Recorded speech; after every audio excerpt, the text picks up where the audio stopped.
Армысыздар, құрметті көрермендер, Атамекен бизнес ченнелда эксклюзивті сұхбат бағдарламасы. Бүгін біз сауда-саттық саласы, оның проблемалары, перспективалары және дамуын талқылайтын боламыз. Бүгін бізде қонақта Атамекен ұлттық кәсіпкерлер палатасы басқарма төрағасының орынбасары Нұржан Әлтаев. Нұржан Бауыржанұлы, қош келдіңіз. Мынау бірден сұрағымызға көшетін болсақ, жалпы сауда-саттық саласы ежелден бар, бағыз заманнан алыс-беріс, айырбас, кейіннен келе саудаға ұласты. Адам болғалы, адам атқа қонғалы осы сауда бар. Жалпы енді біздің Қазақстанда осы сауда-саттық саласының деңгейі сіздің маман ретінде көзқарасыңыз қандай, қандай деңгейде деп айтар едіңіз? Бұл Қазақстан экономикасы үшін өте маңызды сала. Өйткені мынау жалпы ішкі өнімнің 17%-ын құрайтын сала.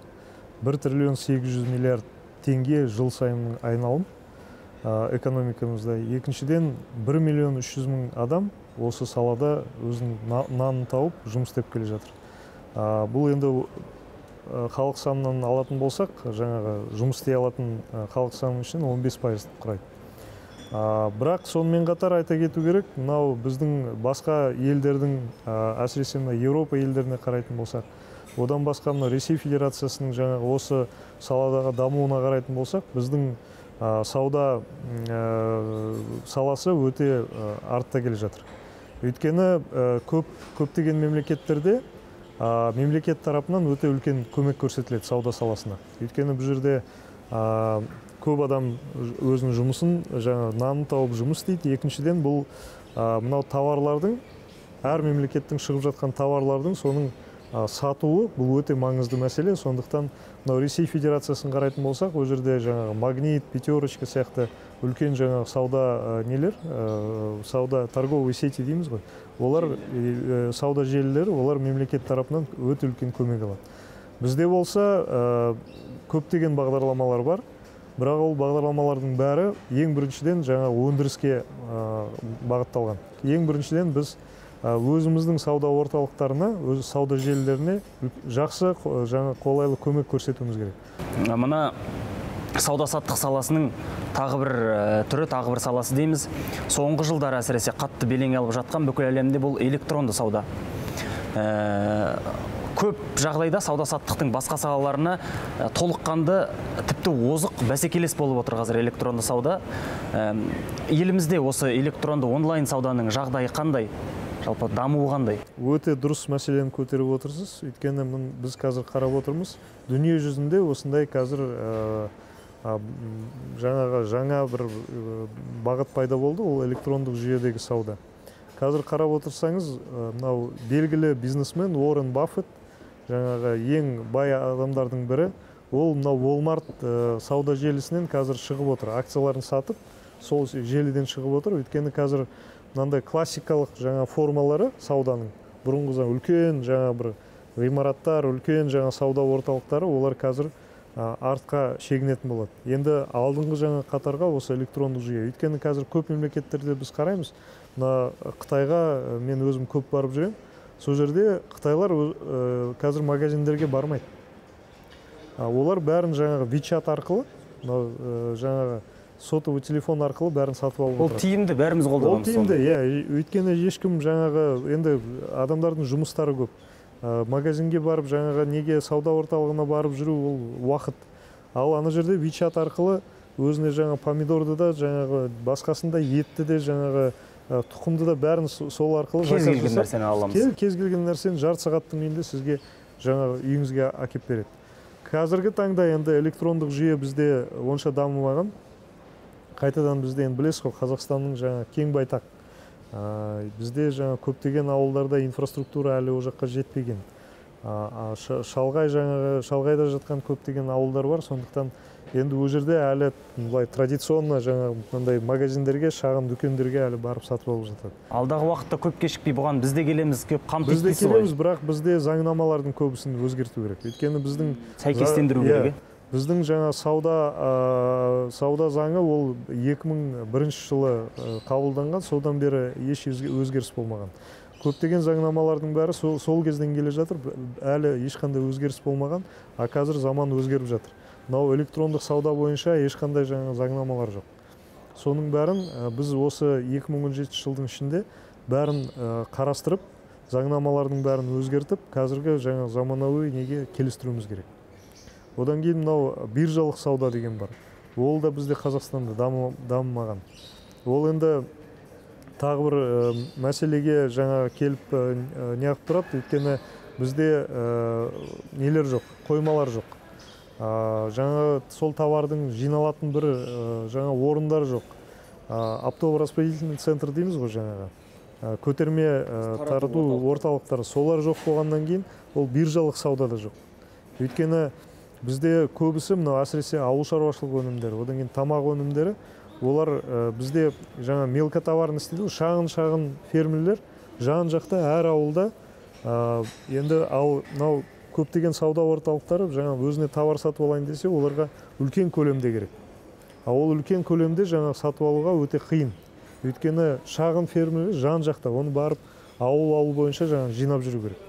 Мынау мәселен бізге өте көп атамекенге жаңа сұраныстар келеді. Қытай жағынан немесе Ресей Федерациясы жағынан бізге осыншама алма керек, немесе бізге осынша ет керек. Жақын арада бір Ресейдің жаңа сауда желісі бізге звондап 5000 тонна жаңағы алма керек деді. Ал енді біз қарайтын болсақ, бізде бірде-бір үлкен жаңа бір осындай көлемде шығаратын бір не жоқ. Қойма жоқ. Бәрі шағын жаңағы фермерлер. Олардың алмалардың түрлері басқа, жаңағы әрқайсынікі өзгеше. Несі жаңағы тұқымдары, сорттары бәрі өзгеше. Оны енді анау сауда желісі бұл жерге келіп ауыл бойы жаңа жинап жүрмейді. Оның бәрі бір жерде жиналу керек. Сондықтан осындай көтерме тарату орталықтары өте керек. Бұл ауыл шаруашылығы үшін, сауда саласы үшін өте маңызды. Өте ең бірінші қазір осы мәселені шешуіміз керек. Оны дамыту үшін, жаңағы шешу үшін аталмыш мәселені не істеу керек? Біз сауда орталықтарының барлығымен сөйлестік.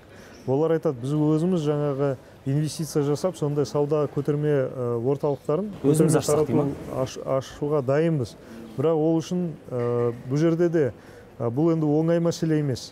Бұл үлкен қаражат талап ететін жаңағы орталықтар. Одан кейін ол қаражат тез уақытта оларға қайтып келмейді. Ол 15 жыл, 20 жыл жаңа арасында қайтатын ақша, ұзақ мерзім көлемінде. Сондықтан мемлекет тарапынан көмек керек. Ең біріншіден ол үшін жер учаскелері бөліну керек. Екіншіден ол жерге жаңағы инфраструктура тартылу керек мемлекет тарапынан. Одан кейін мынау біздің сауда орталықтарына жеңілдетілген несие беру керек. Сол несие арқылы олар сол орталықтарды салуға дайын. Ол енді біздің ғана, Қазақстанның ғана несі емес, ол біз көп мемлекеттерді қарап жатырмыз. Мынау Франция елінде, ол жерде Ранжис атты осындай үлкен көтерме тарату орталығы Париждің жанында құрылған. Ол жерден Францияның бәрі бір жаңа товарды алатын кезде сол орталықтан барып алады. Фермерлердің бәрі жаңағы таңертең ерте барып сол жерге өзінің товарларын тапсырады. Одан кейін ары қарай қаланың, Париждің сауда орталықтары, ресторандары, басқа да нелері келіп сол жерден сатып алып жатады. Испанияда, Мадрид қаласының жанында Меркаса деген үлкен сондай тарату орталығы. Ол жерде сағат таңғы 4 пен 6-ның арасында 2 сағат фермерлердің бәрі келіп өздерінің жаңа несін сол жерге тапсырады. Ал енді 6 мен 8-дің арасында ол жерге жаңа сауда орталықтары мен ресторандар келіп, соның өздеріне жаңа нені сатып алады. Ол мемлекеттің көмегімен құрылған орталықтар, ары қарай акционирование жасап, одан кейін сауда орталықтарына сатқан. Оны дамыту үшін, жаңағы шешу үшін аталмыш мәселені не істеу керек? Біз сауда орталықтарының барлығымен сөйлестік. Олар айтады, біз өзіміз жаңағы инвестиция жасап, сондай сауда көтерме орталықтарын өзіміз ашуға дайынбыз. Бірақ ол үшін бұл жерде де бұл енді оңай мәселе емес.